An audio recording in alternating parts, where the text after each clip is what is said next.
한국도로교통공단 TBN 교통방송입니다.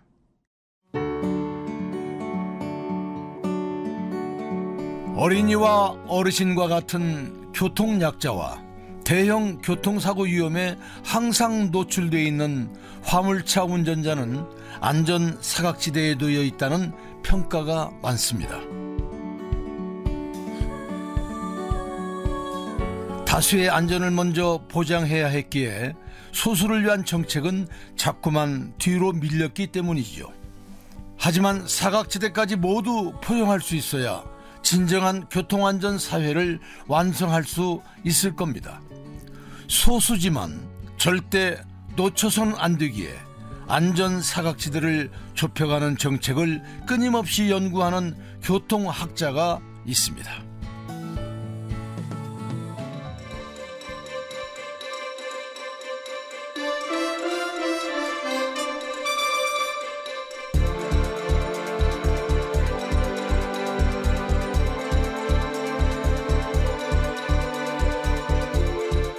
TBN 스페셜 도로 위의 숨은 영웅 46화 사각지대 끌어안기. 서울시립대학교 홍다희 연구교수 첫 번째 이야기.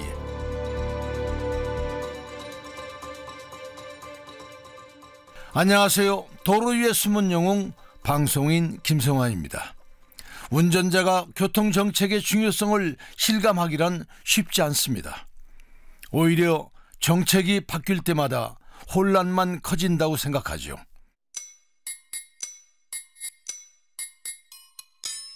하지만 정말 잘 만들어진 정책은 우리 사회의 안전을 획기적으로 높여주곤 합니다. 어린이 보호구역의 사고율 감소가 대표적인 사례죠. 우리나라가 어린이 사고는 OECD 회원국 중에 탑5 안에 들어요. 그러니까 사망사고 거의 안 일어나요. 뭐 1년에 4건, 4명 죽거나 8명 죽거나 그러거든요. 그래서 그런 것들은 우리나라가 독자적으로 가고 있다. 이런 부분 말씀드릴 수 있을 것 같아요. 교통정책 전문가인 홍다희 교수는 우리나라의 교통정책과 연구 수준이 과거에 비해 많이 올라왔다고 말합니다. 아직도 우리나라 연구가 좀 부족하고 있기는 해요. 미흡하지만 그래도 이제 우리나라만의 독자적인 모델을 많이 만들어서 교통 선진화에 기여하고 있다. 그 중에 하나가 5030도 그 애 중에 하나고, 그다음에 우리나라만의 또 독자적인 모델이 하나가 이제 어린이 보호 표준화 모델 같은 게 있어요. 외국에 비해서 우리나라 굉장히 잘 되어 있거든요. 그 IT 첨단을 기반해서 교통 안전에 있어서 많이 바뀌었냐고 물어보면 제일 볼 수 있는 좋은 수치가 교통 사망자 수 굉장히 많이 줄었거든요. 옛날에 비해서. 1991년에 교통사고 사망자 수 최고치로 찍은 다음에 다양한 대책들을 세워서 굉장히 많이 줄어서 지금은 2,000명대, 2,800명대 정도로 알고 있어요. 그래서 교통안전 수준은 되게 많이 올라갔다. 하지만 그래도 부족한 부분은 분명히 있고 그 부족한 부분을 메꾸는 게 저희 이제 교통안전 연구하는 사람들의 역할인 거고 몫인 것 같아요. 교통사고 사망자 수가 가장 많았던 1991년과 비교하면 무려 80% 이상 감소한 수치입니다. 그렇지만 국내 사망 요인을 살펴보면 교통사고로 인한 죽음은 질병과 자살 다음으로 높은 순위를 차지하고 있습니다. 우리가 교통안전에 계속 관심을 가져야 하는 이유입니다. 예를 들어 교통사고가 만약에 고속도로에서 10중 추돌 사고가 발생했다라고 가정을 해보면 거기에서 사망사고가 발생할 수도 있고 안 발생할 수도 있지만 그로 인해서 발생할 수 있는 피해가 천문학적으로 발생하잖아요. 뭐 가정 파탄도 있을 수도 있고 뭐 장애로 인한 피해도 있을 수 있고 뭐 정신적 피해, 물질적 피해 너무 이런 게 많은데 이거를 교통안전 대책을 잘 세워서 교통사고가 발생하지 않는다고 하면 이것만큼 피해를 줄일 수 있는 게 없잖아요. 그래서 이 교통안전이라는 학문은 좀 학문을 뛰어넘으면서 약간 우리 삶에 좀 깊숙이 들어와 있는 학문이 아닐까 라고 생각을 하고 국민들이 좀 안전하고 다니고 좀 더 편하게 하고 안전하게 통행할 수 있도록 그런 기반을 닦는 연구들을 많이 하고 있고. 홍 교수는 우리 사회의 교통안전을 높이기 위해 후순위로 미뤄둔 분야를 더 살펴봐야 한다고 강조합니다. 그중 하나가 바로 산업용 화물차입니다. 지금도 저희 교통방송을 들으시면서 하루에 수백 킬로미터씩 달리는 화물차 기사님들이 계시겠죠. 매일 10시간 넘도록 운전하면서도 제대로 된 휴식을 취할 수 없는 시스템이 화물차 운전자들의 안전을 벼랑 끝으로 몰고 있습니다. 그 결과는 수치로도 잘 드러납니다.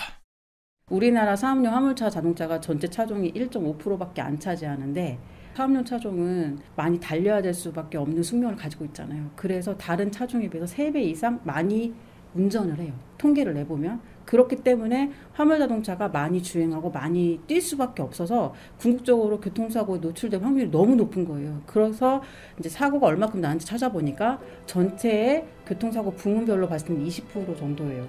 들었을 때는 별로 생각보다 얼마 안 되네 하시겠지만 얘를 차종별로 세분해서 좀 비교를 해보니까 다른 차종에 비해서 사업용 화물차 자동차로 인해서 교통사고 사망자가 발생할 확률이 3배 이상 높아요. 전체 자동차 중 1.5% 정도의 비중을 차지하는 화물용 자동차. 하지만 교통사고 비율은 20%나 되고 사망자가 발생할 확률이 다른 차종에 비해 3배나 높다는 건 그만큼 위험을 안고 달린다는 의미 아니겠습니까? 차종으로 봤을 때는 어떤 게 가장 위험해? 라고 물어볼 때는 저희는 단연코 사업용 화물 자동차를 얘기를 해요. 차종별로 봤을 때. 근데 이제 뭐 우리가 또 이용자라고 해서 운전자도 이용자, 보행자도 이용자, 그다음에 PM 운전자도 이용자 이런 관점으로 봤을 때는 보행자가 취약해 라고 이렇게 얘기를 하는 거고요. 그래서 그렇게 봤을 때는 사업용 화물 자동차는 20%지만 굉장히 위험한 수치다. 산업용 화물차에 교통사고가 자주 발생하는 이유는 바로 과로. 제대로 된 휴식도 없이 심야에 장거리 운전을 뛰니 피곤이 누적될 수밖에 없습니다. 그로 인해서 이제 과로나 피로 등에 의한 이제 졸음 운전 같은 게 이제 노출될 확률이 높은 것도 있고, 마지막으로 하나 말씀드리고 싶은 거는 화물차는 크고 키도 크고 길이도 크고 중량도 커요. 그렇게 되면은 회전할 때 회전축도 커야 되고 볼 수 있는 사각지대가 일반 차량에 비해서 굉장히 넓게 나타나요. 그래서 교통사고가 발생할 확률이 훨씬 큽니다. 그래서 이런 요인들 때문에 교통사고에 위험하다. 화물차 운전자의 과로 문제를 해결하기 위해 홍다희 교수는 근로기준법에서 보장하는 버스 운전기사의 근로시간 제한을 참고해야 한다고 강력하게 주장합니다.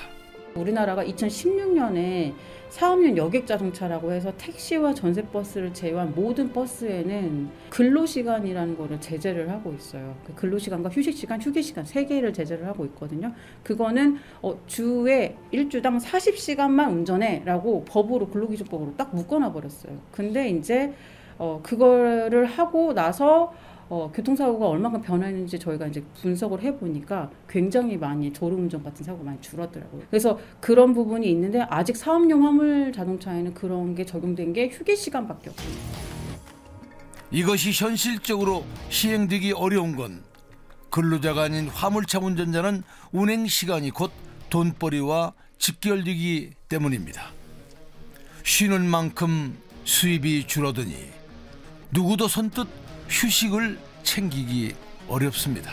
생계수단이기도 하고 영세한 업자들이 너무 많다 보니까 이제 그 부분을 빼고 이제 여객자동차만 시행했던 건데, 사실은 법적으로는 근로할 수 있는 시간을 제재하는 게 맞는 것 같긴 해요. 그러니까 근로자가 이 정도 근로하면 이 정도의 보장을 받을 수 있는 체제와 시스템을 정부에서 좀 구축을 해놨으면 이런 것들이 문제가 되지 않을 텐데, 이런 게 없는 상태이다 보니까 이제 여객자동차만 하고 화물자동차는 좀 배제된 채로 가게 된 거죠.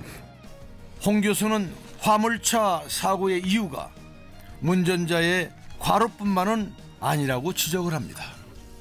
삼과가 과속, 빨리 달려야지만 이게 돈이 되고, 그다음에 과속 많이 실어야지만 이게 돈이 되고, 또 많이 운전해야지만 돈이 되게 된 과로 3가지 형태가 나타나요. 근데 이 3가지 중에 과속, 과속은 사실 국토교통부에서 굉장히 많은 안전대책을 내놨어요. 근데 과로는 할 수가 없었던 거죠.